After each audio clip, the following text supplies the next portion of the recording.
क्या आप जानते हैं कि समुद्र मंथन की कहानी जो आपने सुनी होगी केवल आधी सच्चाई है? उस महासमर में सिर्फ अमृत और विष की कथा नहीं छिपी थी। पर क्या आपको पता है कि समुद्र मंथन की यह योजना इतनी सीधी नहीं थी? विष्णु जी का यह प्रस्ताव केवल अमृत प्राप्ति के लिए नहीं था, बल्कि इसके पीछे छुपा था एक गूढ़ राज। देवताओं की शक्ति उस समय घट चुकी थी और असुर उन्हें बार बार परास्त कर रहे थे। विष्णु जी जानते थे कि यह संघर्ष तभी खत्म होगा जब दोनों पक्ष एक साथ मिलकर मंथन करेंगे। लेकिन यह मंथन देवताओं को उनकी खोई हुई शक्ति और स्वर्ग का साम्राज्य वापस दिलाने का एक सुनियोजित तरीका था। मंथन के लिए चुना गया मंदराचल पर्वत, जो इतना विशाल और भारी था कि उसे ले जाने के लिए स्वयं भगवान विष्णु को कछुए का अवतार लेना पड़ रहा। पर क्या आप जानते हैं कि मंदराचल पर्वत को मंथन के लिए चुनने के पीछे क्या कारण था? यह पर्वत केवल एक साधारण पर्वत नहीं था, बल्कि इसे स्वयं ब्रह्मा जी ने देवताओं और असुरों के संतुलन को बनाए रखने के लिए रचा था। दूसरी ओर वासुकी नाग को रस्सी बनाने का निर्णय भी केवल एक संयोग नहीं था। वासुकी, जो नागों का राजा था, उसमें इतनी शक्ति थी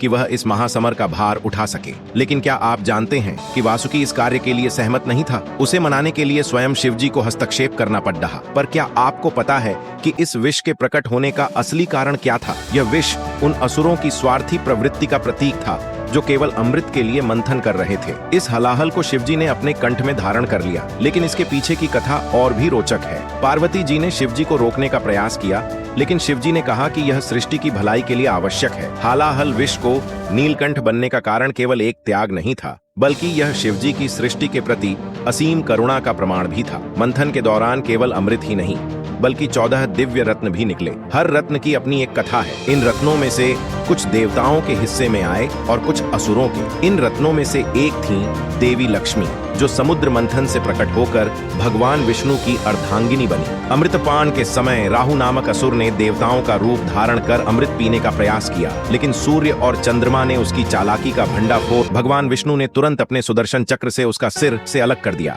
लेकिन क्या आप जानते हैं कि राहु और केतु ग्रह कैसे बने? यह कहानी हमें यह सिखाती है कि अपने स्वार्थ के कारण दूसरों को धोखा देने का परिणाम कितना घातक हो सकता है। समुद्र मंथन केवल एक घटना नहीं थी, यह हमें जीवन के अनेक पहलुओं की सीख देता है।